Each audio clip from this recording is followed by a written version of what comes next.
Cherie Hanson here. I just came in from a long walk outside. It's my favorite kind of walk. It's dark and it's raining and there are puddles with lights reflected on them and dancing shadows, and the branches of trees look like they've had little jewels put on them. I always find it very magical. I like the cold air. I like the sense of being the only person on the face of the earth. It's kind of a sci-fi miracle story. And as I was walking, I was thinking about how important it is at this time where everything's just scrambled. It's like somebody's making scrambled eggs, but the shell's still on the eggs. It's like little bits of shards of sharp things in them, and you're just going, God. I have stayed away from media broadcasts of the end of the world pretty consistently, and I'm finding it easier and easier to do that. What I wanted to talk about as I was walking is I was thinking about the domains in our lives. We have different domains. It's kind of like, because I'm a gardener, I think of it as if you're walking around and you've got different garden beds. Over here is where your green vegetables are. Over here are the flowers. Over here is where you have, kale and spinach. And so each domain is like a different garden bed. And the thing that tends to happen in our lives is because we believe in a scarcity of time. Oh, yes, we do. There is no time, there is no time, there is no time. And so we don't give ourselves time. What I mean by that is never make 2 appointments back to back. Always put a gap in there for silence, for a breeze, for calming down, for finding another thought, and get to a place where you manage your time with the concept that there's plenty of it. Plenty of it. You cannot waste time. So, when we are looking at our domains, we have these various things that we have to attend to. Now, if we get rid of time scarcity, can you do that? Get out your magic wand and just blow that away. Bibbidi bobbidi boo, it's gone. Now you have time for all of your domains. The first one is care of the body. Care of the body is one of those things that increases your sense of security, your sense of safety.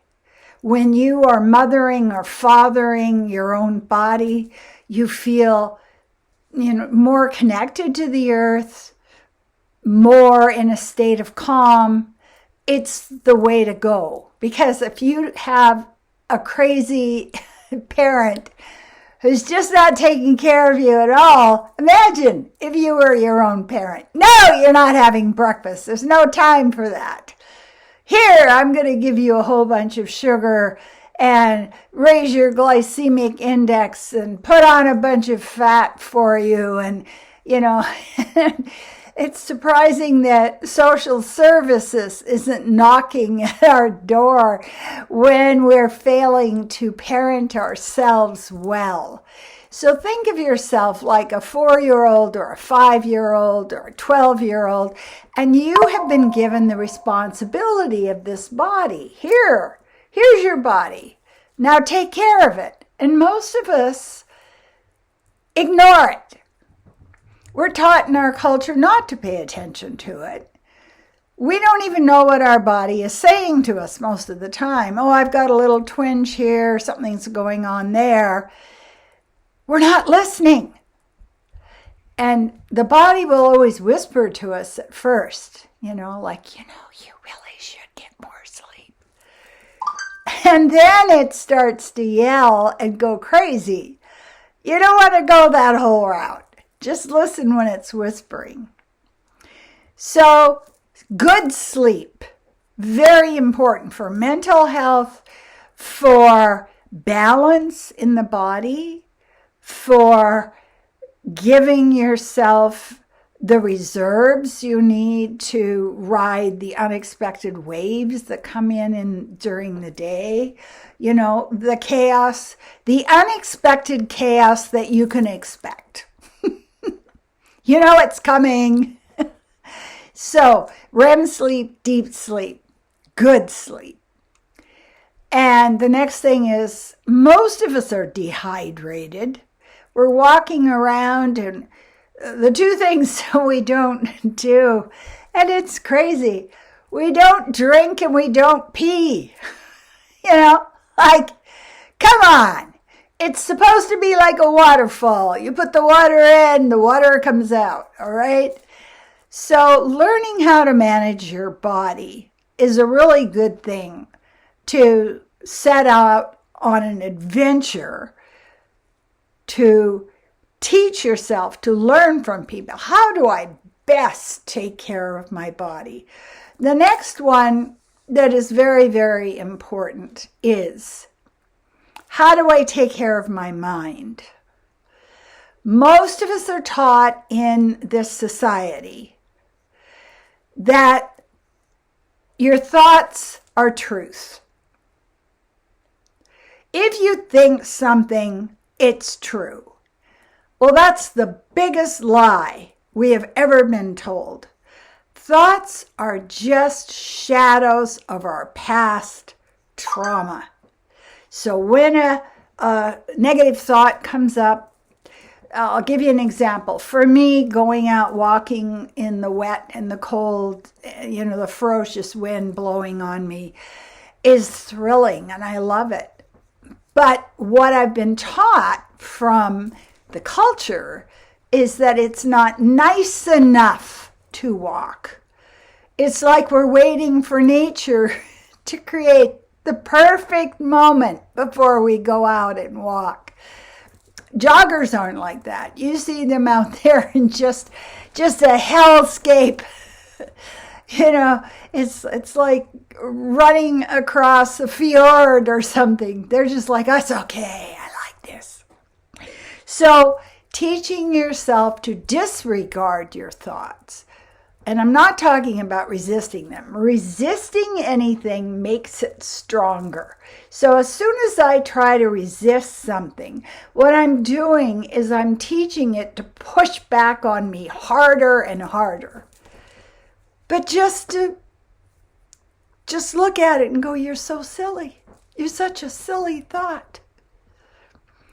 What happens if I have a piece of chicken bone and it gets stuck in my stomach and then I die? No. We get to a place where we learn, when we get a perspective on our thoughts, to not allow these five alarm sounds to be going off in our brain. It's dangerous. It's terrible. Something bad's going to happen. It's horrible. And I'll give you a really good example of that. A lot of people are having trouble sleeping lately. But the main difficulty they're facing when they have trouble sleeping is when they wake up at 3 or 4, they're angry. They're frustrated. They feel victimized. What's wrong? Why can't I sleep? When in the past, in the Middle Ages and the early Renaissance, people always had biphasal sleep. They'd have an early sleep, get up, and then they'd have a later sleep. So, because it's not in our culture, we think that we're being attacked by waking up.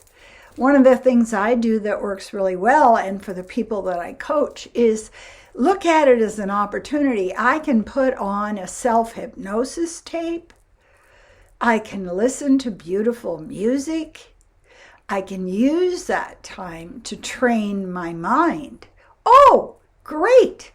I'll just train my mind, and then pretty soon I'll go to sleep because I'm not angry about it.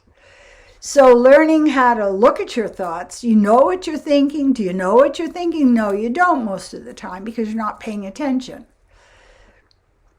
And think of it as no more than a stone in your shoe. It's a hard, pointy, awful thought you're having. Remove it. Get it out of there. And then you can continue to walk along and it feels all good. The next domain that's very, very important is to find a spiritual practice that grounds you. And what I mean by that, it could be golf. It could be gardening. It could be reading meditative things. It could be meditating. It could be singing. It could be dancing. It could be painting. It doesn't matter. The way you know that you're grounding yourself is when you get into this beautiful flow state where you just feel light and happy and like everything's okay. And in flow state, the things that disappear are time and anxiety. So find your way to establish a flow state in your life. We're going to need it for grounding because there's stuff coming.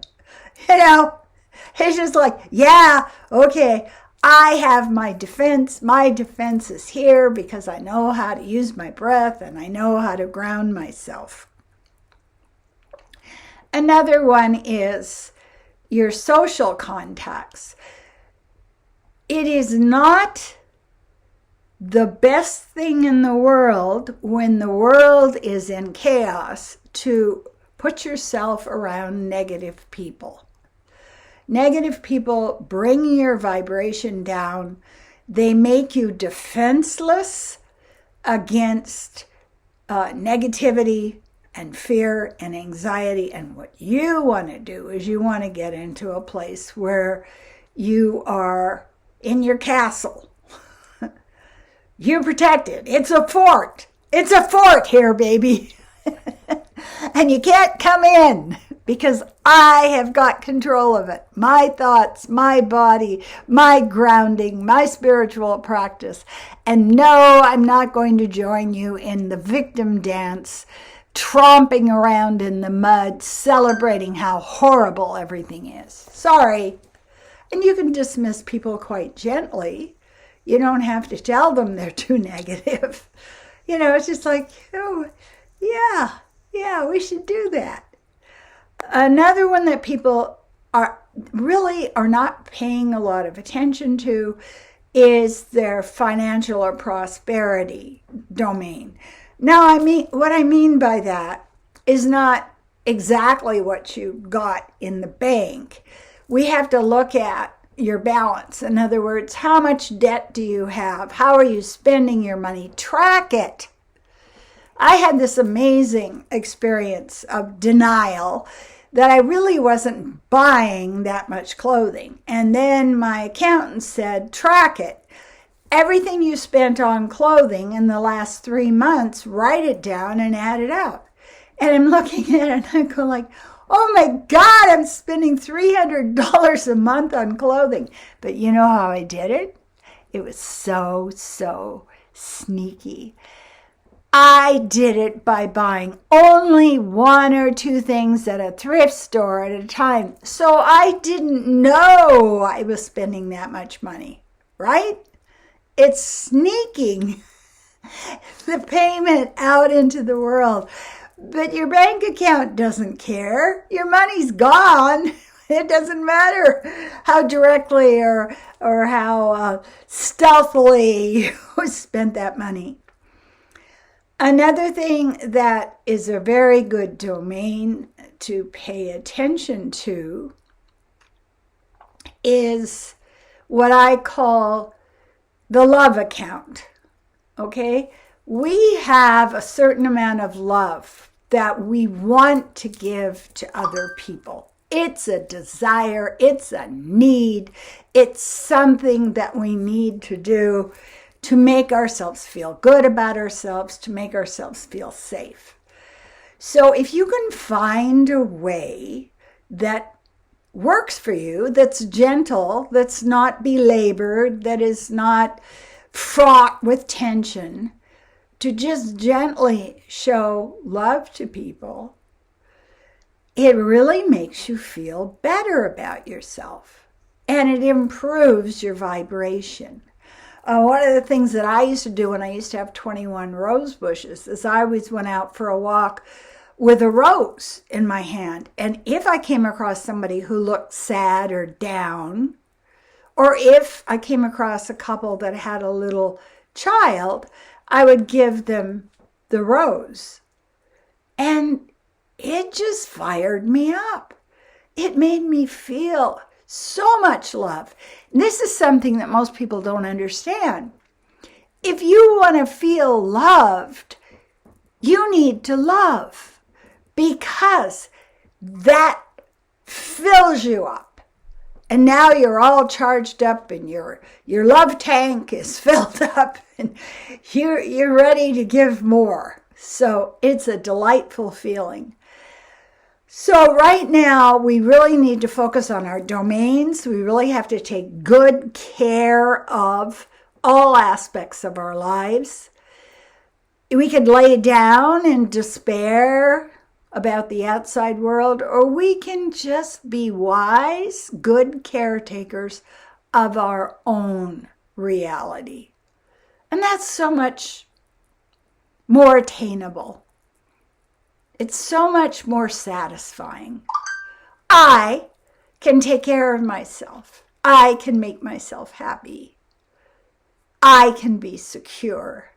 I trust myself. So those are the things I have to share with you today. Thank you. I want to thank everybody that is subscribing, that is liking, that is putting comments on. Do subscribe and do share my videos. I appreciate you.